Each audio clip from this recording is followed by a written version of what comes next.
नमस्कार.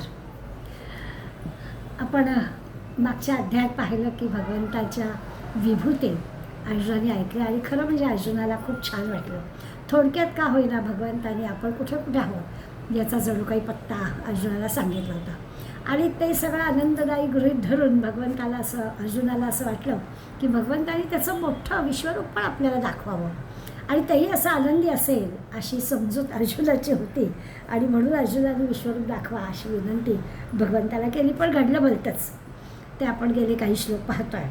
अगदी थरकाप उडवणारं असं जे भयानक विश्वरूप अर्जुन त्याला म्हणतो आहे भगवंताला की हे काय आहे, हे असं का उग्ररूप तू धारण केलं आहेस. आणि अर्जुन घाबरला आहे आणि ह्या घाबरलेल्या अर्जुनाची जी भीती आहे ती दूर करण्यासाठी आज आता भगवान वाचव असं सुरू आहे. म्हणजे अर्जुनाचा हेतू काय होता आणि जे काही घडलं ते किती भयावह होतं हे सगळं आपण 31व्या श्लोकापर्यंत पाहिलं आहे. आणि 32वा जो श्लोक 11व्या अध्यायातला आज आपण पाहणार आहोत ते भगवान वाचनाची सुरुवात आहे. आणि आता भगवंत अर्जुनाच्या मनातलं भय दूर करणार आहे की हे मी विश्वरूप दाखवतो आहे ह्याची जी तुला भीती वाटते आहे ते तसं नाही आहे हे समजून घेण्यासाठी भगवान म्हणत आहेत कालोस्मी लोकक्षय प्रवृद्धो लोकांसमाहर्तुमिह प्रवृत्तः ऋतेऽपि त्वां न भविष्यति सर्वे येव स्थिता प्रत्यनीकेषु योधाः. आता या श्लोकामध्ये काही शब्द आपल्याला समजून घ्यायला हवे. भगवंत म्हणतोय अहं कालः अस्मि. मी आहे, मी काळ आहे, महाकाळ आहे. म्हणजे मी सगळं घडवतो आहे त्याला सांगायचं आहे म्हणून तो म्हणतोय मी महाकाळ आहे. आणि लोकक्षय प्रवृद्ध म्हणजे लोकांचा क्षय, लोकांचा नाश करण्यासाठी मी प्रवृद्ध म्हणजे असा प्रचंड वाढलेला, प्रचंड मोठ्या रूपातला काळ आहे. आपली ओळख करून देतो आहे की मी कोण आहे तर मी काळ आहे, महाकाळ आहे. आणि लोकांचा नाश करण्याचे जे निर्माण झालं आहे ते नाशाकडे कसं जातं आणि त्याचा नाश करण्यासाठी मीच असा वाढलेला मोठा झालेला काळ आहे. लोकांसमाहर्तुं प्रवृत्तः लोकांना नष्ट करण्यासाठीच मी प्रवृत्त झालो आहे.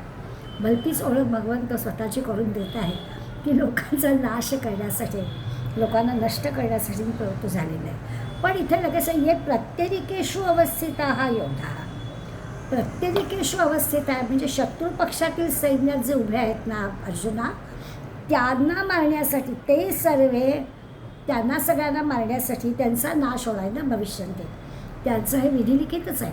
आणि मी जरी असा माझा काळ वगैरे ओळख पहिल्या ओळीत दिली असली तरी प्रत्यनीकेषु हे जे शत्रुपक्षात ज्या सैन्यात उभे असलेले लोक आहेत आणि त्वाम ऋते तुझ्याशिवाय त्या सर्वांचा नाश होण्यासाठी मी असा काळरूपाने आहे.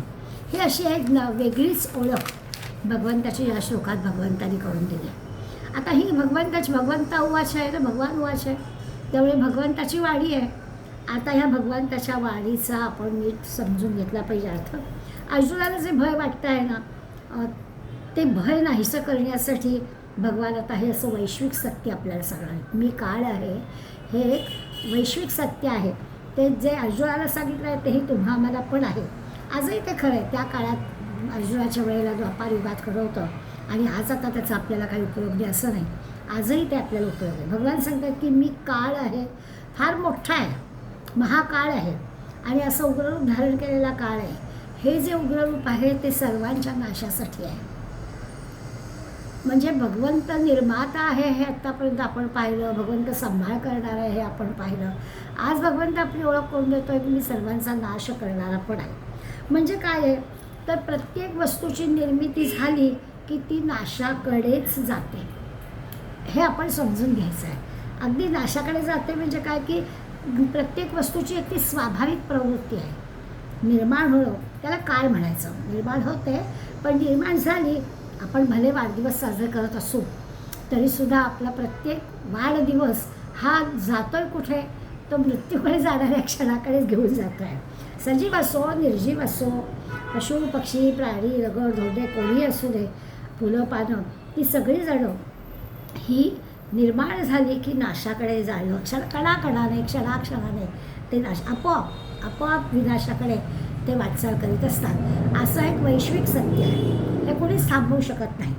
म्हणजे आपण अगदी रोजच्या जीवनातली उदाहरणं घेऊ शकतो. आपण रोज सकाळी आपली काही छोटीशी बाल्कनीतली बाग असली किंवा बाहेर बाग असली तर आपण 4 फुलं तोडून घेऊन येतो.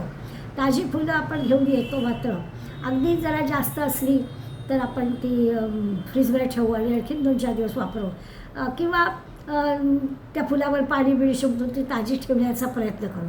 पण फूल झाडावर हे झालं, फुललं की लगेचच त्याचं काय होतं तर त्याचं सुकण्याकडे त्याची प्रवृत्ती होते. किती तुम्ही त्याला पाणी मारा, फ्रीजमध्ये ठेवा, ते त्याचा जो प्रवास आहे तो सुकण्याचा कडेच जाणारा प्रवास आहे असं आपल्याला लक्षात येतं. म्हणजे ही एक नैसर्गिक गोष्ट आहे, नैसर्गिक प्रेरणा आहे.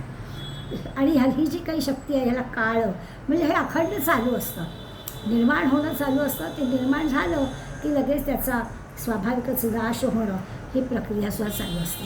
म्हणजे ते काळाचं काम आहे असं नाशाकडे नेणं, हे काळ त्याला नाशाकडे नेतो. म्हणजे नवनिर्मितीसाठी याची पण आवश्यकता आहे. नाश झालं की नवीन निर्माण होणार आहे. त्या नवनिर्मिती होते, नाश होतो, पुन्हा निर्मिती होते, नाश होतो, हे असं चालू असतं. ब्रह्मदेव सृष्टी निर्माण करतो आणि निर्माणाची जी प्रक्रिया त्याला करावी लागते, विनाश आपोआप घडतो. आता हे तर खरंच आहे, निर्मिती करावी लागते आणि विनाश आपोआप होतो. कुठलीही गोष्ट तयार करायचं, समजा अगदी घर बांधायचं, तर घर बांधण्याची जी निर्मिती आहे त्याला करावी लागते, बांधावं लागतं. प्रयत्नपूर्वक घर बांधण्यासाठी सगळ्या गोष्टी कराव्या लागतात.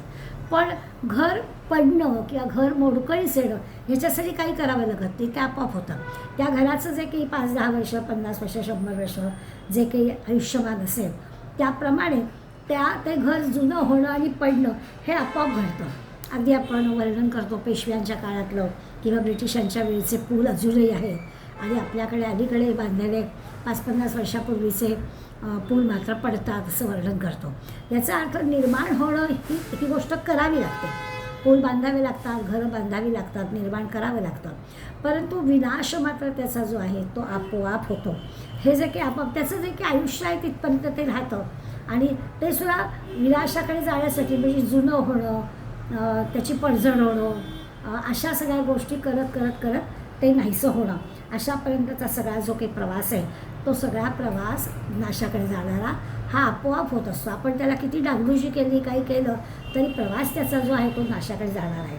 आणि हे जे आपोआप घडतं असं आपण म्हणतो ते आपोआप त्याचंच नाव काळ. काळामुळे हे सगळं घडतं. काळाची योजना आहे की निर्मिती करता प्रयत्न करायचे, आपोआप विनाश होतोच. विनाशाला काही प्रयत्न करायचं लागत नाही, विनाश आपोआप होतो. आता इथे भगवंत सांगतायत की मी आहे ना, की मी आता मी ह्या ठिकाणी आहे तर मी काळ आहे असं म्हणतोय, तर मी बुद्धिपुरस्सर हे सगळं म्हणतो आहे.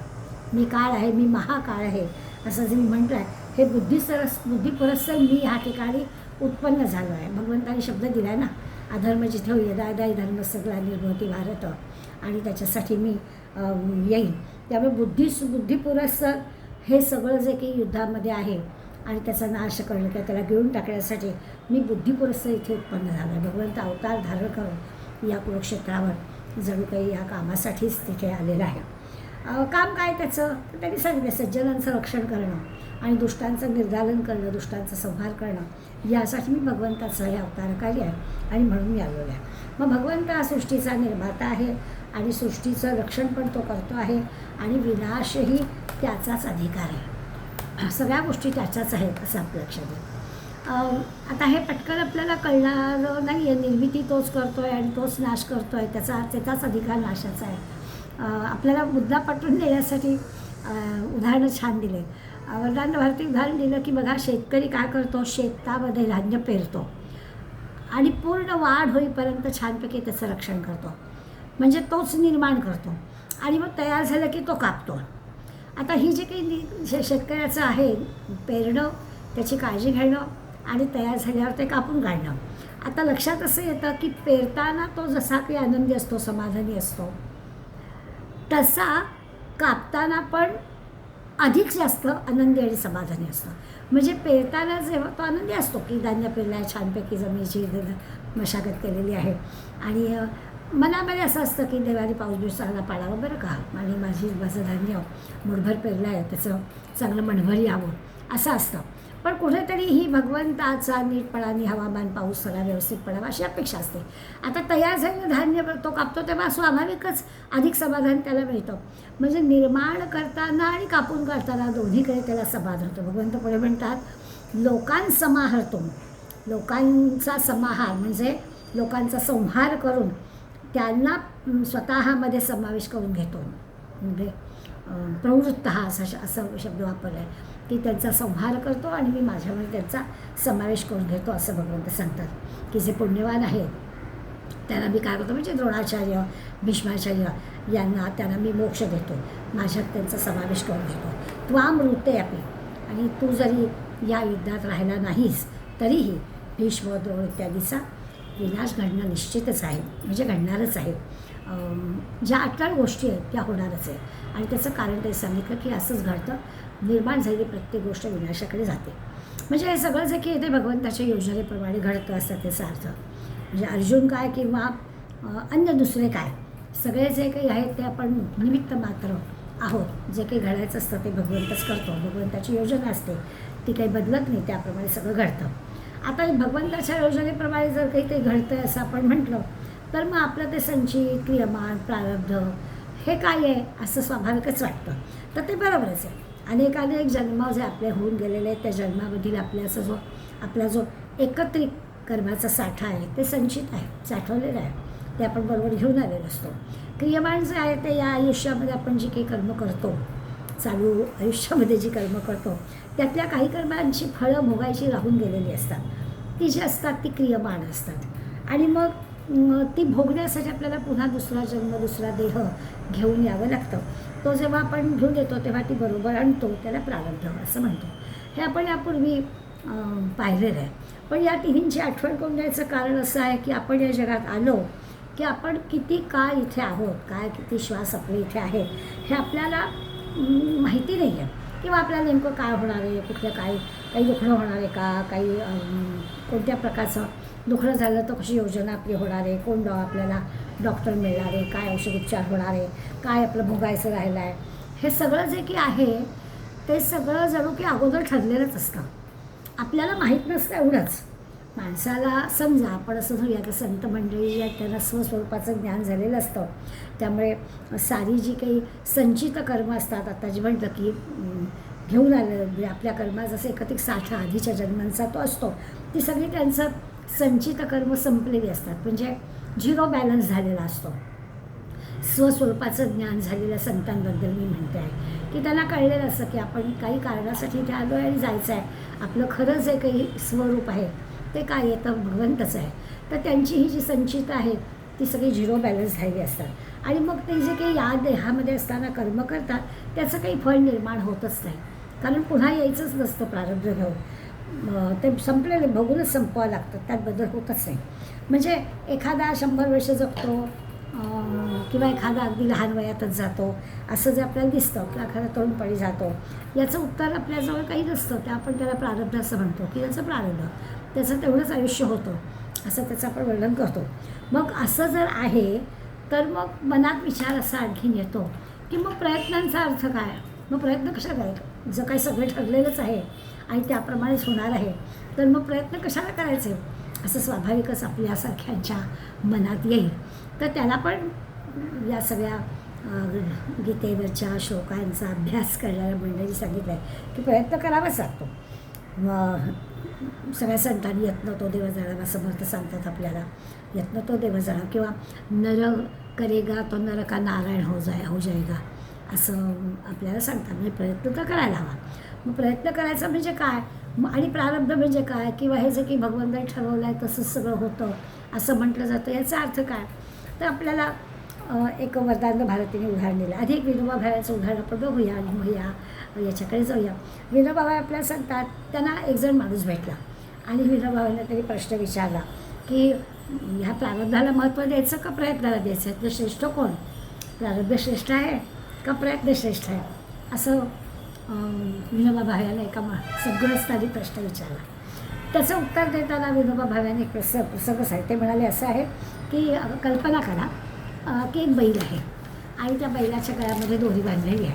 40 फूट लांब दोरी आहे, एका खुंट्याला बांधून ठेवला आहे याचा अर्थ असा आहे की साधारणपणानं त्या 40 फूट अंतरावर, भोवतालच्या 40 फूट अंतरावर त्याला फिरायला मोकळीक आहे. बांधून ठेवलेलं आहे त्याला, पण जेवढी दोरी लांब आहे त्या एरियामध्ये तो फिरू शकतो. आणि 40 फूट लांबीच्या या दोराच्या ह्या एवढ्याच याच्यामध्ये तो जर फिरला तर तिथलं जे गवत आहे ते त्याला खायला मिळेल. तेवढ्या भागामधलं गवत तो खाऊ शकेल. आता समजा फिरलाच नाही, एका जागी बसूनच राहिला, तर त्याला खायला कसं मिळणार? स्वाभाविकच आहे, तो जो बसूनच राहा, काही केलंच नाही, प्रयत्नच केले नाही, आहे त्याच्या प्रारंभामध्ये 40 फूट एरियातलं भोवतालचं गवत त्याला खाता येऊ शकेल अशी योजना केलेली आहे. पण हा स्वस्तच बसून राहिला तर कसं होणार? किंवा उलटा फिरला तर त्या खांबाला ती दोरी गुंडाळली जाईल आणि त्याचं अंतर कमी कमी कमी होत जाईल आणि कमी अंतरातलंच गवत त्याला खाता येईल. अशा काही गोष्टी घडू शकतील. म्हणजे एकतर त्यांनी प्रयत्न पण केले पाहिजे आणि योग्य दिशेनं पण प्रयत्न केले पाहिजे. दोन्ही गोष्टी करायला पाहिजेत. आता योग्य दिशा कळावी म्हणून आपल्याला कोणीतरी सांगणारं असलं पाहिजे. मग योग्य दिशा कळावी म्हणून कुठलाही क्षेत्र असू दे, आता हे आपलं सामान्य बैलाचं उदाहरण घेतलं म्हणून की त्या बैलाचा जो शेतकरी आहे त्यांनी जसं सांगितलं आहे त्या पद्धतीने त्यांनी फिरलं तर त्याला ते मिळेल, गवत खाता येईल. त्यामुळे त्या प्रत्येक क्षेत्रामध्ये कोणीतरी आपल्याला चांगलं सांगणारा गुरु भेटला पाहिजे, त्याची आपल्याला आवश्यकता असते. म्हणजे मग ते जे प्रयत्न आहेत ते योग्य दिशेनं होतात. पण प्रयत्न करायला लागतात आपल्यातच. गुरु भेटला तरी तो फार तर आपल्याला सांगेल त्याचं मत करायला हवं आपल्यालाच.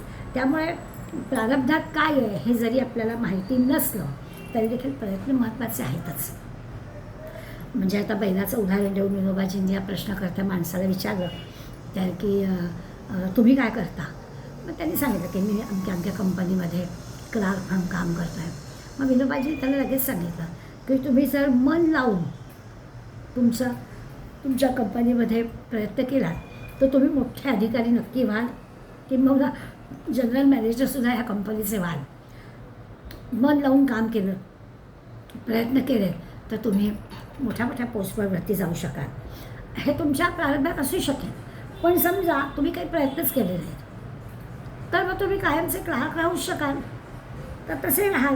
म्हणजे प्रयत्नांचं महत्त्व काय आहे, तर आपल्या प्रारंभात काय आहे हे प्रयत्न केल्याशिवाय आपल्याला कळणारच नाही आहे. यासाठी भगवंत आपल्याला सांगतात की प्रयत्न करायलाच हवे.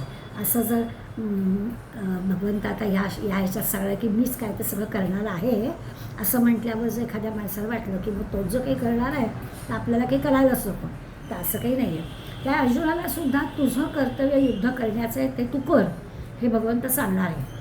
की तुला बाकीचं काय करायचं आहे, विजय कोणाचा होणार आहे, काय होण्याची काही तुला काळजी करायचं कारण नाही. तुझं युद्ध करे कर्तव्य ते तू कर. कोण मरणार आहे, कोण हरणार आहे हे काही तुझ्या हातात नाही आहे, तू नाही ठरवू शकत. तू प्रामाणिकपणानं प्रयत्नपूर्वक युद्ध करणं एवढंच तुझं काम आहे. आणि ते सगळं जे काही आहे, कोण मारलं जाणार आहे वगैरे, तर भगवंत सांगतो ते सगळं महाकाळ मी आहे, माझ्याचकडून सगळं होणार आहे, मीच काय तो करणार आहे. आता इथे प्रत्यनिकेश योद्धा म्हणजे विरोधी पक्षातले कौरवांच्या बाजूला असणारे योद्धे मारले जातील असं भगवंतांनी स्पष्ट सांगितलं आहे. यापूर्वी पण आपल्याला आठवत असेल 26व्या श्लोकामध्ये नाव घेऊन आम्ही चत्वं धृतराष्ट्रस्य पुत्र हा सर्वै सहैवावनि पालसंघई असं म्हटलं होतं. पुढे भीष्मो द्रोण सूतपुत्र तथा सहस्मदीयैरपि योधमुख्यैः असं 26व्या श्लोकात सांगितलं की धृतराष्ट्राचे सगळे पुत्र पितामह भीष्म, गुरु द्रोणाचार्य, कर्ण आणि पांडवांच्या बाजूचे पण काही लोक हे सगळे वक्ता आणि ते त्वरमाणा विशंती, ते जे असं भयंकर दिसणारं जे मुख आहे, आता मुखातील कसं म्हणावं, जबडा आहे, त्या जबड्यामध्ये भगवंताच्या त्या 11 विकळ्या जबड्यामध्ये हे असं सगळे चिरडले जाणार आहेत. अशा प्रकारचं अर्जुनाने बघितलं आहे. ते जे काही विश्वरूप बघितलं त्यावेळेला त्यांनी हे सगळं पाहिलं आहे. पण आता मात्र प्रत्यनिकेश योद्धा हा विरुद्ध पक्षातले म्हणजे कौरवांच्या सैन्यातले योद्धे मारले जाते असं म्हटलं आहे. आता हा फरक का असेल, तेव्हा सगळ्यांची नावं घेतली आहेत आणि सगळेजण त्या विश्वरूपामधलं ते जे काही आहे त्याच्यामध्ये कसे प्रवेश करत आहेत. आणि नदीचं आणि पतंगाचं उदाहरण देऊन पण आपण ते पाहिलं की त्या जबड्यामध्ये सहज असा पतंग जसा अग्नीकडे आकृष्ट होतो तसे लोक त्या जबड्यामध्ये आकर्षित होऊन जात आहेत. असं पण वर्णन आपण ऐकलं. तेव्हा आता जे ते म्हणतात की नाही, आता ते फक्त कौरवांच्या बाजूचं. ह्याचं काय कारण? याचा अर्थ असा आहे की लढाई अर्जुनाला करायला सांगतोय भगवंत. मग अर्जुनाने लढाई केली तर तो की स्वतःच्या बाजूच्या लोकांना मारणार नाही आहे, स्वतःच्या ज्या सैन्यातल्या लोकांना मारणार नाही आहे. त्याची जी काही लढाई आहे किंवा त्याच्या हातून मरणारी जी मंडळी आहे ती शत्रुपक्षातलीच आहेत. कौरवांच्या बाजूलाच लोकांना तो मारणार आहे.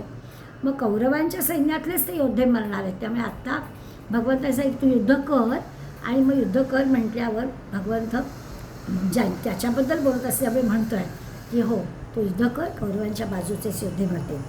खरं तर भगवंताच्या योजनेप्रमाणे दोन्ही पक्षातले अनेक योद्धे मरणार आहेत आणि अनेक योद्धे एकमेकांकडून मारले जाणार आहेत. म्हणजे कौरवांच्या बाजूचे योद्धे पांडवांच्या बाजूच्या युद्धाला मारणार, पांडवांच्या बाजूचे योद्धे त्यांना मारणार, आणि सगळेच्या सगळे काही एकाच बाजूचे मरणार आहेत किंवा वाचणार आहेत असं पण काही नाही. सगळे पांडव वाचलेले आहेत, पण कौरवांच्या बाजूचा अश्वत्थामा पण वाचलेला आहे की तो तर काही चिरंजीवच आहे.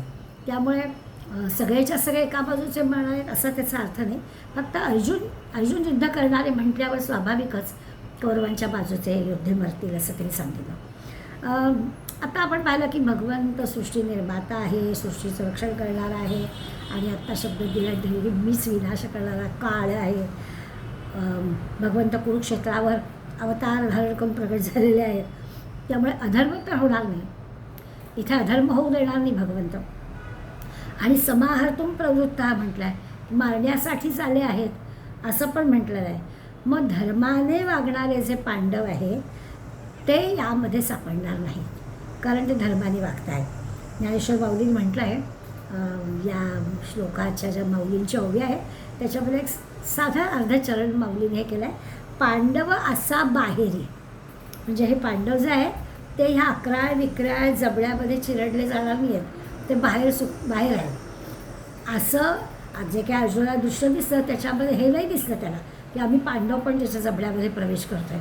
म्हणून माऊलींनी म्हटलं आहे की पांडव असा बाहेर, ते जबड्यात प्रवेश करत नाही आहेत. अर्जुनासह सगळे जे पांडव आहेत तसं म्हटलं तर ते भगवंत त्यांच्या बाजूला आहे, भगवंताचे भक्त आहेत ते, आणि स्वाभाविकच धर्माच्या बाजूने आहेत. त्यांच्या कर्तव्यासाठी ते सगळं करतात. त्यांचा काही स्वार्थ नाही आहे, ते काही दुसऱ्याचे लुबाडून घेत नाही आहेत. त्यामुळे कुरुक्षेत्रावरती हे जे काही दोन्ही बाजूला आहे, हां असं आहे की उभे असणारे जे सगळे योद्धे आहेत त्यातले काही सज्जन अहंकारी आणि दुर्जन अहंकारी आहेत. अहंकारीच ते, सज्जन अहंकारी पण आहेत. आता वाईट जे अहंकारी आहेत त्याला मारणं ठीक आहे, पण सज्जन अहंकारी जे आहेत त्यांचा अहंकार दूर करता आला पाहिजे.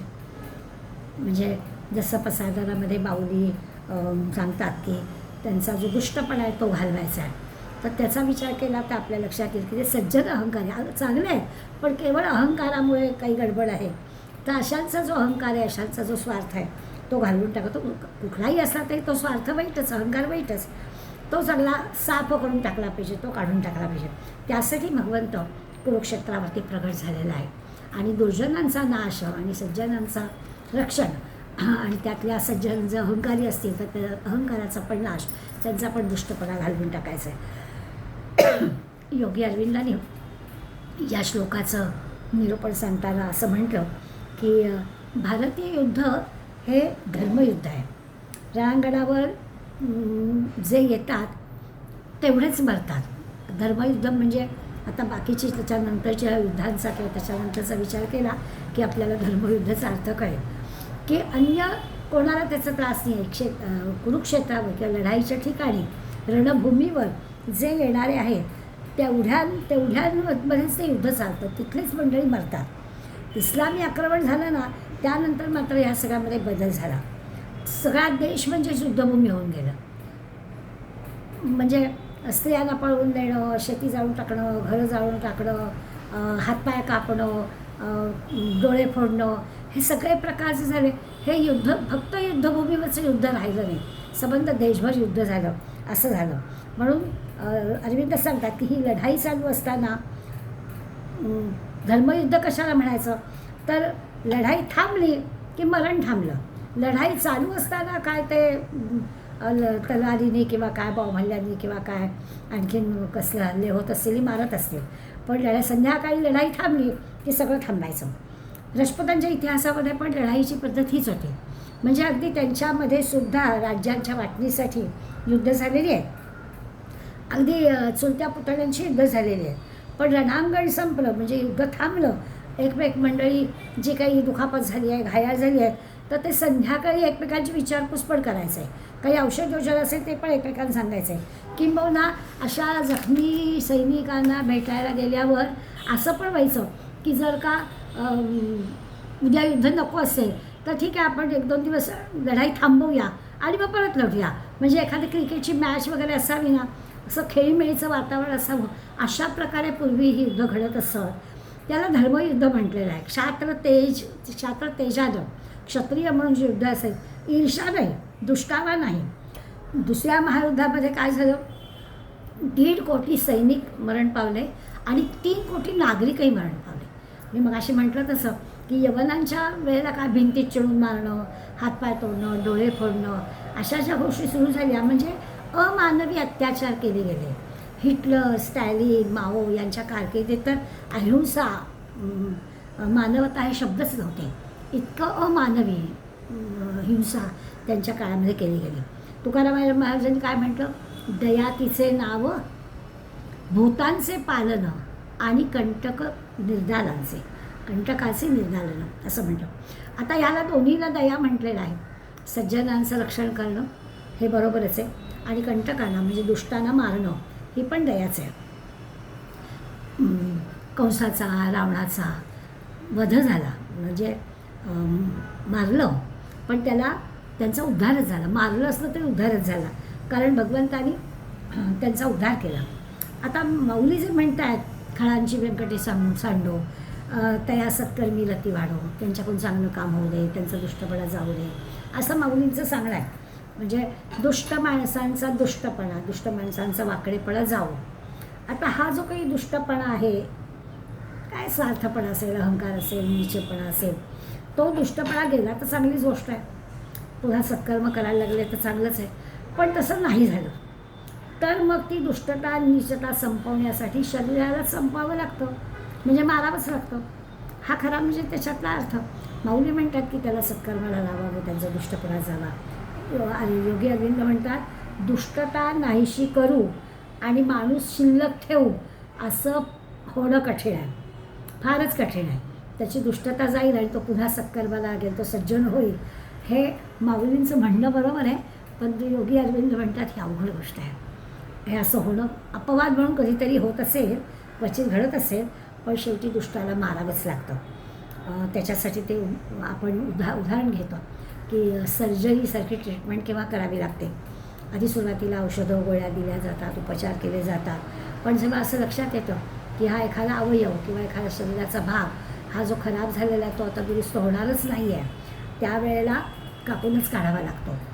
नाहीतर ते असं वाढत जाईल आणि आणखीन त्या शरीराच्या अन्य अवयवांना त्याचा त्रास होईल, म्हणून कापून काढावं लागतं. तर ते अशी सर्जरी करणं हा पण उपचारच आहे, काढूनच टाकणं. त्याच्यामध्ये सुरुवातीला औषधं गोळ्यांनी ते बरं होण्यासाठी प्रयत्न करायचा, त्याचा दुष्टपणा जाण्याचा प्रयत्न करायचा, पण तो दुष्टपणा पूर्ण जाईल आणि सगळं चांगलं होईल हे फार कठीण असतं. त्याच्यासाठी हे उदाहरण घेतलं आहे की शेवटी एक वेळ अशी येते की ह्या अवयवाला पुन्हा हा दुरुस्त होणार नाही, तर तिथे कापून काढणं आणि अन्य सगळ्या देहाला सांभाळणं जरुरीचं असतं. मग अगदी आणखीन टोकाचं देतात की एवढंच काय हो, नेहमी असं समजा अगदी असं आहे की अवयव काढण्याची शक्यता असते. समजा पोटाला कॅन्सर झाला, आता काय अवयव काढणार, मग त्या पोटातला कॅन्सर बरा होण्यासाठी प्रयत्न करायचे, बरोबर आहे. मग तो पोटात आहे म्हणून सांभाळायचा आहे का, तर नाही. मग साधं पोटात जंत झाले तरी औषधं देऊन ते जंत मारूनच टाकावे लागतात. मग इतकंच काय, एखाद्या बाळाचा जन्म होताना त्या आईच्या गर्भातून बाहेर येताना ते बाळ समजा आडवं आलं तर आईलाच वाचवलं जातं. म्हणजे आडव्या येणाऱ्या त्या पोटच्या पोराला त्याच्यावर दया दाखवली जात नाही. म्हणजे दुष्ट जर आडवा आला तर त्याला कापूनच काढावं लागतं, त्याला मारावंच लागतं. हे सांगण्यासाठी त्यांनी आपल्याला अशा प्रकारचे उदाहरण दिले. स्टॅलिनचं नावाचं उदाहरण दिलं आणि माणसं युद्धभूमीवर मारली नाही तर त्यांच्या याच्या आड येणाऱ्या सगळ्यांना त्यांनी मारून टाकलं, त्याला दूर करून टाकलं. तर असं जे आहे हे काही धर्मयुद्ध होऊ शकत नाही. आपण अलीकडल्या काळामध्ये करोनाचा अनुभव घेतला. करोनासारखा रोग पसरविणं हा पण एक युद्धाचाच वेगळा प्रकार आहे. माणसाला मारून टाकणं वेगळ्या प्रकाराने, प्रत्यक्ष युद्ध करावं लागलं नाही, पण अशा प्रकारचा रोगाचा प्रसार केला. रणांगणावर असं युद्ध किंवा दहशतवाद, हे असे रोगजंतू पसरवणं, ही सगळी दुष्टांवर दया आहे. सज्जनांचा संहार, सज्जनाला त्रास देणं आहे. सामान्य माणसाला त्रास देणं, यासाठी निरनिराळे जे काही वेगवेगळे प्रयोग केले जातात त्यातला हा प्रयोग आहे. म्हणून ते सांगतात की एकदा दुष्ट ठरला की दयाबिया काही दाखवायचं नाही. भगवंत सांगतात की लोकांन समाहर्तुम यः प्रवृत्तः, लोकांना नष्ट करण्यासाठी मी प्रवृत्त झालो आहे. माझं कामच काय आहे की जे चुकीचं चाललेलं आहे, अन्यायाचं चाललेलं आहे, अधर्माने वागता आहे, त्यांना बाजूला करण्याच्यासाठीच मी आलो आहे. आणि म्हणून त्यावेळी अर्जुना तू जरी नाही म्हणालंस ना तरी देखील हे काही थांबणार नाही आहे. तू कर नाही तर करू नको, हे जे काही होणार आहे ते घडणारच आहे. समजा आधी तू लढला नाहीस तरी देखील हे घडणारच आहे. म्हणजे ऋते पित्वाम न भविष्यन्ति सर्वे येव स्थिताः प्रत्यनिकेषु योधाः. रणांगणावर जेवढे सगळे जमले आहेत ना ते मरणारच आहेत. आत्ता म्हटलं तसं की निर्माण झालं की त्यांचा प्रवास तिकडे सुरूच होतो. म्हणून अर्जुना मी मारतो असा काय जो तुला अहंकार असला तर तो बाजूला ठेव. तू काही करणार आहेस असं काही नाही, किंवा तू केलं नाहीस तर ते होणारच नाही असं काही नाही आहे. तू कोणी मारणारा नाहीस, किंवा तुला जर असं वाटतं की हे असं केलं तर मला पाप लागेल, तोही विचार बाजूला कर, त्याचाही काही संबंध नाही. तू मारणारा नाही आहेस किंवा तुला पापही लागणार नाही आहे. एखादा समजा खुनी माणूस असेल आणि न्यायाधीशांनी सगळे व्यवस्थित चौकशी केली आहे आणि तो नक्की झाला आहे की यांनीच खून केलेला आहे, तर त्याला फाशीची शिक्षा न्यायाधीश ठोठावतात ते. मग पण त्याचं काही पाप न्यायाधीशाला लागत नाही. जे चुकीचं आहे त्या चुकीचं शासन करण्याचीच जबाबदारी त्यांच्याकडे आहे. त्यामुळे त्यांनी हे शासन केलं की त्याचं पाप त्यांना लागत नाही. उलट त्यांनी योग्य न्याय दिला त्याच्यामुळे त्यांचा सन्मान वाढतोच, त्यांना प्रतिष्ठा वाढतेच, त्यांना सन्मान मिळतोच. आता फाशी देणं हे काही कृत्य चांगलं नाही आहे. न्यायाधीश झाले किंवा त्यांनी जो काही गुन्हा केला आहे त्यामुळे त्यांनी ही शिक्षा ठोठावली, तर फाशी दुसऱ्याला हिंसा करणं हे काही चांगलं नाही आहे. ती शिक्षा ज्या पेनाने लिहितात न्यायाधीश, ते पेनसुद्धा दुसऱ्या कुठल्या कामासाठी ते वापरत नाहीत, ते लगेच तोडून टाकलं जातं असं म्हणतात. म्हणजे ज्या पेनाने अशा प्रकारचं वाईट कृत्य लिहायला लागलेलं आहे ते पेनसुद्धा म्हणजे परत वापरलं जात नाही आहे. पण अपरिहार्य असतं हे करणं. अशा गुन्हेगाराकडून आणखीन काही गुन्हा होऊ नये, आणखीन कोणा सामान्य माणसाला त्रास होऊ नये यासाठी फाशी देण्याची शिक्षा द्यावी लागते. इथं दया दाखवून चालणार नाही. दया दाखवली तर आणखीन काही गैर तो वागेल. म्हणून दुष्टाला झालेला पश्चात्ताप हा खरा कसा मानायचा? त्यामुळे न्यायाधीशाला तो असा निर्णय घ्यावा लागणं स्वाभाविकच आहे. तर त्याचा काही ते पाप आहे आणि त्यांनी ती शिक्षा ठोठावली म्हणजे चुकीचं आहे असं मानायचं कारण आहे. भगवान म्हणतात तुला हे जरी कितीही चुकीचं वाटलं तरी त्या सर्वांना मीच मारणार आहे, काही काळजी करू नको. तस्मात उत्तिष्ठ, तू आपला उठ आणि युद्ध कर, यशस्वी हो असं भगवंताने अर्जुनाला स्पष्टपणानं सांगितलं. आता इतकं सगळं झालं आहे की तू जे काही घडणार आहे ते माझ्यामुळे घडणार आहे. मी काळ आहे, मी निर्माण करणार आहे आणि मी शत्रूच्या बाजूला अशा लोकांना मारणार आहे. त्याच्यासंबंधी तुझ्या मनामध्ये जे काही वाटत आहे ते सगळं बाजूला कर, पाप काही लागणार नाही आहे. तू करणारा आहेस आणि मी केलं तरच घडणार आहे असा कुठे अहंकार असला तर तोही चुकीचा आहे, तोही बाजूला करून टाक असं सांगितलं. मग लगेच पुढे तस्मात उत्तिष्ठ यशोलभस्व जित्वा शत्रून् भुंक्ष्व राज्यं समृद्धं मयैवैते निहता पूर्वमेव निमित्त मात्र भवसव्य साचिन. या निमित्त मात्रला फार महत्त्व आहे. म्हणून ते सांगतात तस्मात काय कर, म्हणून हे सगळं असं आहे म्हणून तू सव्यसाचीन अर्जुनाला शब्द या श्लोकामध्ये भगवंताने वापरला. त्यामुळे सव्यसाचीन अर्जुना, सव्यसाचीन शब्दाचा अर्थ फार चांगला आहे. अर्जुन अत्यंत लढाऊ वृत्तीचा आहे, अत्यंत शूर आहे. त्याच्याबद्दल असं वर्णन करतात की तो दोन्ही हाताने युद्ध करू शकतो आणि जेवढं उजव्या हाताने बाण मारेल तितक्याच तीव्रतेने डाव्या हाताने सुद्धा बाण मारू शकतो. असं दोन्ही हाताने काम करणार आहे म्हणून त्याला सव्यसाचीन असं म्हटलेलं आहे. आणि यशः लभस्व, उठ युद्ध करून यश प्राप्त कर. कसं कर, शत्रून् जित्वा, शत्रूला जिंकून यश प्राप्त कर. कसं कर तर समृद्धम राज्यं भुंक्ष्व, समृद्ध राज्य, धन धान्य सगळं संपन्नता अशा राज्याचा तू भूमश म्हणजे उपभोग घे. भगवंत अर्जुनाला सांगतोय उठ, युद्ध कर आणि चांगलं समृद्ध असं राष्ट्र उभं कर. त्या राष्ट्राचा तू प्रमुख या नात्याने, राजा या नात्याने त्याचा उपभोग घे. एते पूर्वम एव मया निहताः. पूर्वम यापूर्वीच काय झालं आहे, मया निहताः. भगवंत सांगतोय की माझ्याकडूनच हे सगळे ऑलरेडी मारले गेले आहेत, पूर्वीच मारले गेलेले आहेत. तुला काही करायचं नाही आहे, पण त्वम निमित्त मात्रम एव भव. पण तू निमित्त मात्र हो.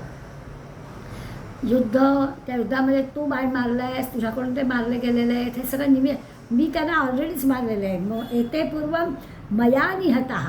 माझ्याकडूनच अगोदरच ते मारले गेले आहे. म्हणजे हे घडणारच आहे, तू निमित्त हो. अशा प्रकारचा आणि चांगल्या समृद्ध राज्याचा अनुभव घे, उपभोग घे. असा ह्या 33व्या श्लोकामध्ये स्पष्टच भगवंतांनी सांगितलं. खरं तर युद्ध करण्यासाठीच अर्जुन आलेला आहे तिथे, पण या श्लोकामध्ये युद्धामध्ये नेमकं काय घडणार आहे हे भगवंतांनी स्पष्टच सांगून टाकलेलं आहे. आता शंकेला खरी जागा नाही आहे. तू यशस्वी होणारच आहे, समृद्ध राज्य तुझ्या ताब्यात मिळणारच आहे, त्याचा उपभोग तुला घ्यायचा आहे आणि तो तू घेणार आहेस असं स्पष्टच भगवंत सांगतात. आणि मग स्वाभाविकच कौरवांच्या बाजूला जे योद्धे आहेत ते मरणार आहेत आणि ते म्हणाल मी त्यांना मारलेलंच आहे. मया ते निहताः, मीच मारलेलं आहे त्यांना.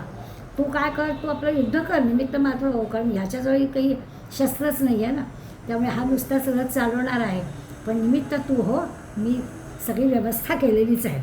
आणि निमित्त जरी तू असला तरी त्याची सगळी क्षमता पणाला लावून लढ बरं का. म्हणून त्याला सव्यसाचीन म्हटलं आहे. या ठिकाणी सव्यसाचीन असं अर्जुनाला जणू काही स्मरण करून दिलं आहे की तुझ्याजवळ सगळ्या प्रकारची क्षमता आहे, आठवण करून दिलेली आहे.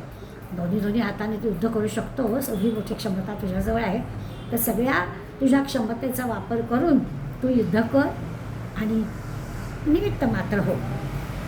आता निमित्त हो, मी याला पूर्वीच ठार मारलेला आहे आणि निमित्त होऊन तू यशस्वी हो वगैरे वगैरे असं भगवंत अर्जुनाला आश्वासन जणू काही देत आहेत. म्हणजे काय घडणार आहे ते सांगून टाकतायत. इतक्या समृद्ध संपन्न राज्याचा उपभोग त्याला घ्यायला मिळणार आहे ही पण खात्री देत आहेत. आता खरं आहे ना, राज्य समृद्ध असेल, म्हणजे राजा समृद्ध असेल तर राज्य समृद्ध, राजा आणि राज्य असेल तर प्रजा पण समृद्ध. हे सगळं छानपैकी होईल. म्हणजे आजच्या भाषेमध्ये म्हणायचं झालं तर कुठे काही महागाई नाही, भ्रष्टाचार नाही, कोणी कोणाला फसवत नाही, कसली काही टंचाई नाही, कुठे काही साठेबाजी नाही, काहीच नाही. सगळं कसं छान ऑलवेल अशा प्रकारचं राज्यही चांगलं, प्रजाही आनंदी, असं सगळं होईल. आणि याच्यामध्ये काही संशय घेण्याचं कारण नाही आहे असं भगवंत जणू काही अर्जुनाला सांगतो आहे. म्हणजे आता नुकत्याच निवडणुका झाल्यात ना, आपण पाहिलं की निवडणुकीपूर्वी अगदी भेटायला येतात आणि कसे चेहऱ्यावर भाव असतात आणि मी असं करीन, मी तसं करीन, मलाच मत द्या, मी निवडून की काय काय करेन वगैरे वगैरे सांगतात. त्यांना काही करायचं नसतं, त्यांना निवडून येऊन फक्त आपला स्वार्थ साधायचा असतो. असं सगळं आपण अनेक वर्ष बघत आलेलो आहोत. तर अशाने काही राज्याला आणि प्रजेला समजून घ्यायला नसते. पण इथे मात्र इथे भगवंताचं बोललं आहे, ते भगवंत अर्जुनाला सांगतात की तू युद्ध कर, सगळी तुझी क्षमता पणाला लावून युद्ध कर, निमित्त मात्र हो. जे काही घडणार आहे ते असंच घडणार आहे. कौरवांच्या बाजूचे लोक मरणार आहेत, तुला सगळा समृद्ध राज्याचा उपभोग घ्यायला मिळणार आहे असं सांगून टाकलं. आता असं निमित्त मात्र हो हे सांगितलं आहे, तेही तुमच्या आमच्यासाठी महत्त्वाचं आहे. आपल्याला काही युद्ध करायचं नाही आहे अर्जुनासारखं, पण आपण पण असं लक्षात घेतलं पाहिजे की ज्या काही गोष्टी घडणार असतात त्या घडणारच आहेत, पण आपण त्याला निमित्त मात्र होतो. मग त्याच्यासाठी आपण काय केलं, जे भगवंतांनी अर्जुनाला करायला सांगितलं ते आपण पण केलं पाहिजे. प्रत्येक कामात आपण आपली सारी शक्ती, आपली सारी युक्ती, सारी बुद्धी पणाला लावली पाहिजे की अगदी सगळीच्या सगळी वापरायचीच.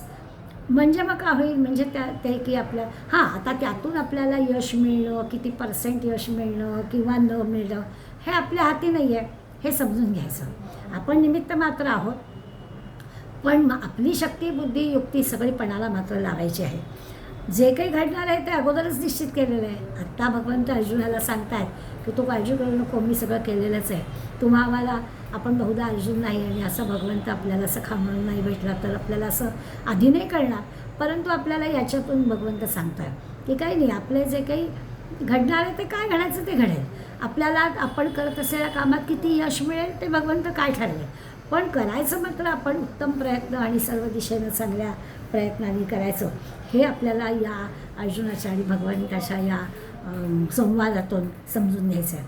आपल्याला यश मिळालं तर त्याचाही आपल्याला अहंकार येता कामा नये, हाही त्याच्यातला भाग आहे की नाहीतरी भगवंतांनी ठरवलं आहे ना. मी केलं असं मानायचं कारणच नाही आहे. मी निमित्त मात्रच आहे. मी प्रयत्न करणार, मला यश मिळावं म्हणून ते बरोबर आहे. पण मिळालंही असतं ते माझ्या प्रयत्नांनी मिळालं आहे असं नाही, ते भगवंतांनी ठरवलं होतं आणि त्याप्रमाणे घडलं. असं हे भगवंतांनी सगळं निश्चित केलेलं असतं आणि तसं तसं घडत असतं. हे जर पुराणामधल्या असा ह्याच्यातला भगवंताचा प्रसंग लहानपणीचा की भगवंताने गोवर्धन उचलला.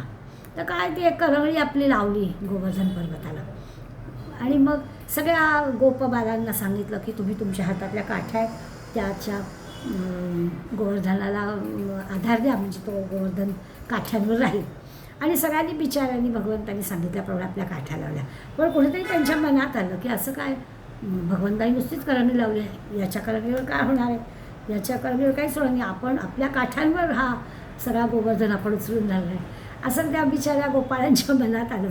आणि हे भगवंताच्या लक्षात आलं. भगवंतांनी हळूच थोडा करंगळीचा हात खाली घेतला. ते झाल्याबरोबर यांच्या काठ्यांमधला जोर काही पुरेसा नाही, तेवढा मोठा गोवर्धन त्याला काय आवडत आहे.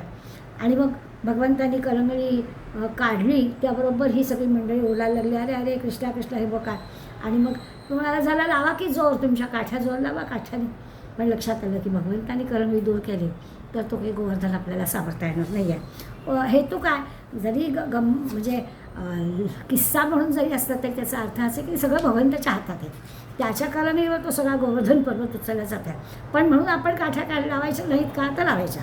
आपले प्रयत्न सगळे करायचे, सगळंच त्याच्यावर सोपवायचं असं करायचं नाही आहे. हे आपल्याला जाणवण्यासाठी या अर्जुनाच्या आणि कृष्णाच्या संवादातला विचार आपण घ्यायचा आहे.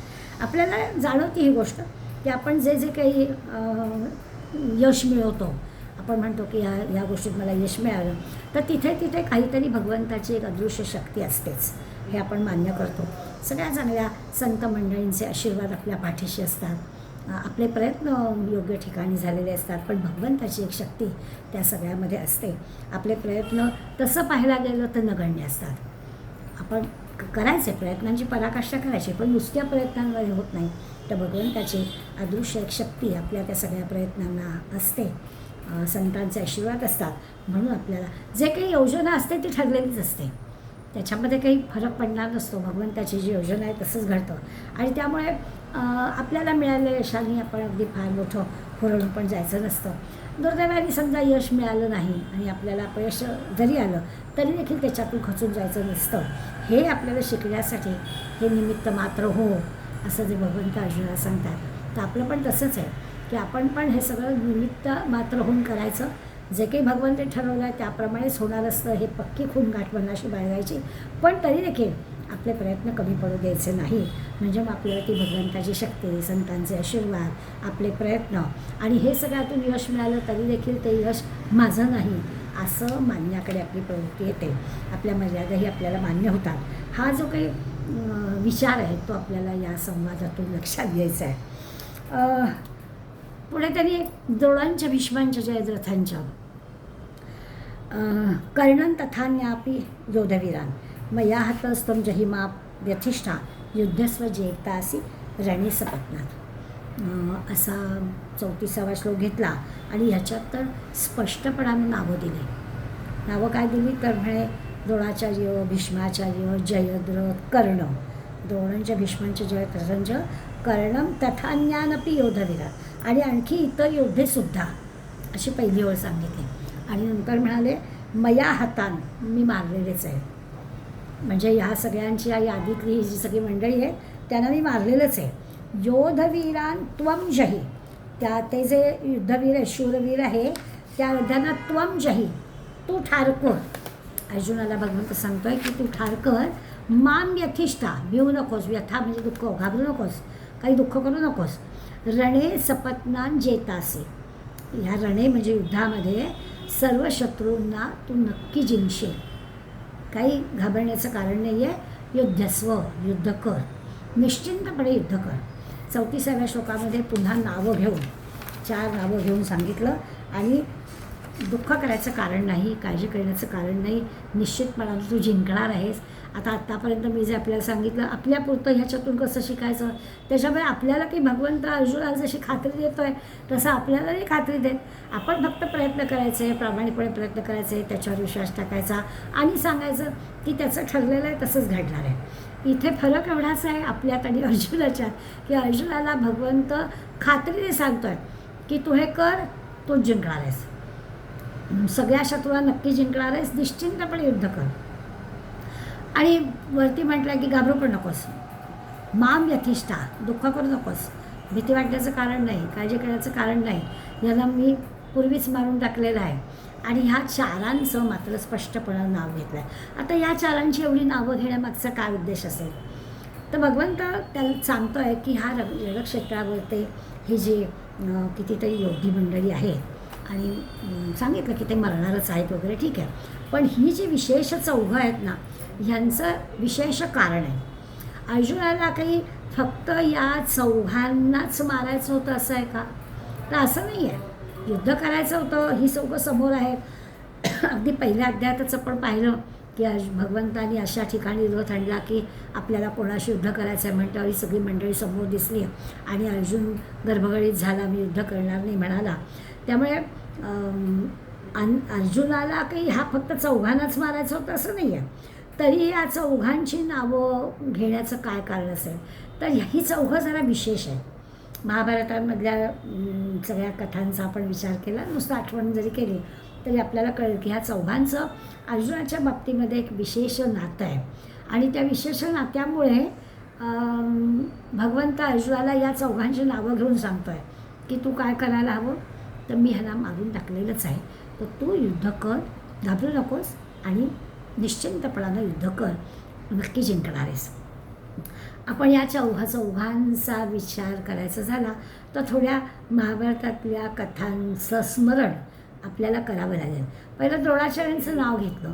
हे गुरु आहेत अर्जुनाचे आणि गुरु आहेत. पुन्हा सगळी शस्त्र अस्त्र विद्या जी आहे ती अर्जुनाला त्यांनी शिकवलेली आहे. म्हणजे अर्जुनाच्याही मनामध्ये द्रोणाचार्यांबद्दल अत्यंत प्रेमाचा आदराचा भाव आहेच. बरं, अशा आदराचा प्रेमाचा भाव असणाऱ्या श्रेष्ठ गुरांची कृतज्ञता आहे ना त्यांना मारणंही, त्यामुळे त्यांना मारणं खरं तर पापच आहे. हे तर अगदी अर्जुन म्हणतो आहे बरोबरच आहे. त्याला हे असं वाटणं अगदी स्वाभाविक आहे की ज्यांनी आपल्याला सगळी एवढी अस्त्रशस्त्रविद्या शिकवली त्याला मी कसं मारणार. बरं, स्वतः द्रोणाचार्य पण युद्धनिपुण आहेत, त्यांच्याबद्दल चोख या अर्जुनाच्या मनामध्ये आदर आहे. त्यामुळे बरं लहानपणापासून अर्जुनाचं आणि द्रोणाचार्यांचं जे काही इतक्या लहान वयात त्यांनी जे सगळं शिकवलेलं आहे त्यांना, त्यामुळे समोर जर द्रोणाचार्य आले तर अर्जुन मनापासून लढूच शकणार नाही ह्याची पण भगवंताला खात्री आहे. इतकं अर्जुनाचं द्रोणाचार्यावर प्रेम आहे की भगवंताला माहिती आहे, म्हणून भगवंत म्हणतो तू घाबरू नकोस. आता जे म्हटलं आहे माव यथिष्ठा, भिवू नकोस, घाबरू नकोस, तुला केवळ निमित्त व्हायचं आहे. हा म्हणजे द्रोणाचार्यांना हा देह ठेवावा अशी इच्छा भगवंतानीच त्यांच्या मनामध्ये निर्माण केली आहे असं आपल्याला महाभारतातल्या कथांमधून कळतं. काय घडलं तेही आपल्याला माहिती आहे की ही इच्छा त्यांच्या मनामध्ये भगवंतानीच आणली. आता हे कसं घडलं, तर द्रोणाचार्यांनी सगळंच त्यांना माहीत होतं, पण द्रोणाचार्यांनी अधर्मयुद्ध सुरू केलं. आपण मगाशी धर्मयुद्ध आणि अधर्मयुद्धाचा विचार केला. सकाळपासून संध्याकाळ सूर्यास्त होईपर्यंत करायचं आणि ते युद्ध संपलं की सगळा विषय संपला, उद्या परत, अशा प्रकारचं युद्ध असणं वेगळं आणि अधर्माने केलेली सगळी युद्ध वेगळी. पण आता द्रोणाचार्यांनी काय केलं, अधर्मयुद्ध सुरू केलं. म्हणजे ज्यांना अस्त्रशस्त्र ज्ञान नव्हतं त्यांच्यावर अस्त्र टाकणं हे अधर्मयुद्ध आहे. तसं कर्णाच्या बाबतीत म्हटलं ना की हातात शस्त्र नसेल तर त्यांनी नाही युद्ध करायचं. मग राधासुता तुझा धर्म कुठे गेला होता असा प्रश्न विचारला. त्यामुळे आपल्याला लक्षात येईल की असं अधर्माने म्हणजे जे काही नियम आहेत युद्धाचे ते नियम न पाळताना केलं असेल तर असं ज्यांच्याजवळ शस्त्र अस्त्र नाही आहेत त्यांना त्यांच्यावर अस्त्र टाकली असं त्यांनी केलं. अर्जुनाला जेव्हा त्यांनी ब्रह्मास्त्र शिकवलं होतं तेव्हा अर्जुनाला त्यांनी असं सांगितलं होतं की याचा वापर जपून कर, म्हणजे अकारण उगाचच्या उगाच याचा वापर करायचा नाही. आता असं सांगणाऱ्या द्रोणांनीच अधर्मयुद्ध सुरू केलं, त्यांनीच मर्यादा हे केली. आणि मग श्रीकृष्णांनी ओळखलं. द्रोणपर्व जे आहे त्या द्रोणपर्वामध्ये असा हा सगळा उल्लेख आपल्याला वाचायला मिळतो. श्रीकृष्णांनी सगळं ओळखलं होतं की द्रोणांच्या आता देह टाकण्याची नाशाची वेळ आलेली आहे. आणि त्याच्यात वर्णन आहे, अधर्मतः कृतम युद्धम समयो निधनन्यते, म्हणजे अधर्माने केलेलं जे युद्ध असतं ते स्वतःच्या नाशाला कारणीभूत होतं. द्रोणाचार्यांनी अधर्माने युद्ध केलं, ते स्वतःच्या नाशाला कारण झालं. आणि मग भगवंतांनी सगळं साधलं. भगवंतांनी धर्मराजाला सांगितलं, काय सांगितलं धर्मराजाला, तू जा आणि तुझं सैन्य जर तुला वाचवायचं असेल तर द्रोणाचार्यांना जाऊन सांग अश्वत्थामा गेला. अश्वत्थामा द्रोणाचार्यांचा पुत्र आहे आणि पुत्र शोक झाला की त्यांना जगणं अशक्य होईल. आणि असं झालं की मग बरं असं आहे की जेव्हा जगणं अशक्य होतं तेव्हा खोटं बोलण्याचं पाप लागत नाही. मग शेवटी नरोवा कुंजरोवा असं हळू आवाजात म्हण असंही सांगितलं होतं.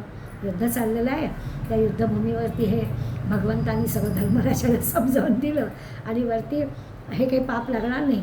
नरोवा कुंजरोवा, तो अश्वत्थामा कोण, हत्ती होता का माणूस होता हे माहिती नाही, असं म्हण. आणि धर्मराजांनी तसं केलं. स्वाभाविकच द्रोणाचार्यांना दुःख झालं. आता हा जो अश्वत्थामा त्यांचा मुलगा असेल, द्रोण एकीकडे लढत होते, मग त्यावेळेला भीष्माचार्य त्यांना असं म्हणाल, सगळं भगवंत घडवतो, कोणी कुणाला काय सांगायचं. धर्मराजांनी सांगितलं कारण धर्मराज खोटं बोलणार नाही याची द्रोणाचार्यांना खात्री होते. आता त्यांना भीष्माचार्य असं म्हणतात की तुम्ही कुणासाठी लढताय, तुमचा पुत्र गेल्याचं कळलं आहे, धर्मराजाने तुम्हाला तुमचं पुत्र गेल्याचं सांगितलं आहे, अश्वत्थामा मेला आहे, तर आता तुम्ही कोणासाठी लढताय. आणि त्यावेळेला म्हणजे हे भीष्माचार्यांनी म्हणणं, धर्मराजाने त्याला अश्वत्थामा गेल्याची बातमी देणं, हे सगळं भगवंतांनी घडवलं आहे. आणि मग द्रोणाचार्यांनी आपल्या हातातली शस्त्र खाली ठेवली. त्याचा फायदा घेऊन दुष्टद्युम्नाने द्रोणांचं शिर उडवलं. हे सगळं भगवंतांनी घडवलं. म्हणजे महाभारतातला हे सगळं जे आपण वाचलं की असं वाटतं की ही सगळी त्याची योजना होती, म्हणून त्यांनी निमित्त मात्र भवसव्य साचिल, अर्जुना तो निमित्त मात्र हो. मग द्रोणाचार्यांनीच धर्मराजाला स्वतःचा नाश कसा होईल सांगितलं होतं, आधीच सांगितलं होतं. शस्त्र टाकलेले असतील, 3 गोष्टी सांगितल्या होत्या. एक तर शस्त्र टाकून दिलं जाईल तेव्हा माझा मृत्यू अटळ आहे, किंवा मी मूर्छित असेन तरी माझा मृत्यू होईल, किंवा अत्यंत दुःखद घटना एखाद्या विश्वास बसणाऱ्या माणसाने मला सांगितली तरी माझा नाश होईल. आपला मृत्यू कसा होईल हे आधीच द्रोणाचार्यांना माहीत होतं. ह्या 3 गोष्टी सांगितल्या होत्या धर्मराजाला आणि त्या सगळ्या कशा भगवंतांनी घडवल्या. विश्वास अगदी बसेल असंच धर्मराजाचं वागणं आहे, त्यामुळे धर्मराजांनी सांगितलं म्हणजे ते बरोबर असेल असं त्यांना वाटलं. त्यामुळे त्या दुःखाने म्हणजे अशी दुःखद घटना ऐकल्यामुळे मृत्यू होईल असं सांगितलं. पुन्हा स्वाभाविकच आहे की शस्त्र टाकलं आहे, हातातलं शस्त्र टाकून दिलं आणि मग तेव्हा दुष्टद्युम्नाने त्यांचा शिर बाजूला केलं. ह्या सगळ्या गोष्टी ज्या माहीत होत्या त्यांना तशा घडलेल्या आपल्याला दिसतात. हे सगळं सांगण्याचा उद्देश काय, तर मुद्दामून ज्या द्रोणाचार्यांच्या पुढे अर्जुन उभा पण राहू शकणार नाही युद्धासाठी, त्यांना मारू पण शकणार नाही, त्यांच्यावर अतिशय त्याचं प्रेम आहे. आपल्याला हा पार्थू द्रोणाचा केला असं जो म्हणतो आहे की मी जो काही अर्जुन आहे तो द्रोणाचार्यांनी मला केलेला आहे, सगळ्या प्रकारच्या विद्या त्यांनी मला शिकवलेल्या आहेत, ज्या अन्य कोणाला नाही शिकवल्या त्याही गोष्टी मला त्यांनी शिकवलेल्या आहेत, असं सगळं जे काही अर्जुनाच्या मनात होतं त्या अर्जुनाकडून द्रोणाचार्यांना मारणं शक्यच होणार नाही हे भगवंताला माहीत होतं. आणि त्या भगवंताने हे सगळं केलं. आणि मग श्लोकामध्ये मात्र पहिलं नाव त्यांचं घेऊन सांगितलं की ह्या सगळ्या द्रोणाचार्य, भीष्माचार्य, जयद्रथ आणि कर्ण आणि इतर योद्धेसुद्धा मी मारलेलेच आहे, म्हणजे मी रचना करून ठेवलेली आहे त्याप्रमाणे घडलेलंच आहे. आता भीष्म म्हणजे आजोबा भीष्माचार्य, जयद्रथ आणि कर्ण यांच्याही जर आपण महाभारतातल्या गोष्टी आठवल्या तर आपल्याला कळेल की भगवंत या चारांची नावं का घेतात. सगळ्या गोष्टी खरं म्हणजे परिचित आहेत, परंतु भीष्माचार्यांची गोष्ट आजच्या वेळामध्ये होणार नाही, तर आपण पुढल्या गुरुवारी उरलेल्या तिघांच्या महाभारतातल्या गोष्टी ऐकू. आणि मग भगवंतांनी या श्लोकामध्ये अर्जुनाला या चारांबद्दल विशेष सगळ्यांनाच युद्धवीरांना मी मारणार आहे असं सांगितलं. तो निमित्त मात्र हो असं पण सांगितलं. पण त्याच्या मागे काय कारण असेल त्या उरलेल्या तिघांच्या गोष्टी आपण पुढल्या वेळेला ऐकूया. खरं म्हणजे आठवण ठेवायला हरकत नाही, सगळ्या गोष्टी आपल्या महाभारतातल्या माहिती आहेत आणि यांचीच नावं भगवंतानी का घेतली असतील. यांच्याशी युद्ध करणं अर्जुनाला किती कठीण जाणार होतं यासाठी म्हणून त्यांची नावं घेतली आहेत. आणि त्यावरून निमित्त मात्र कसा हो, तू दुःख बाजूला कर, तू घाबरू नको आणि सगळे जिंकून समृद्ध अशा संपन्न अशा राज्याचा चांगला हे घे, उपभोग घे असं भगवंत सांगतो आहे. आता उरलेल्या 3 गोष्टी आपण पुढल्या वेळेस ऐकूया. इथेच थांबूया. धन्यवाद.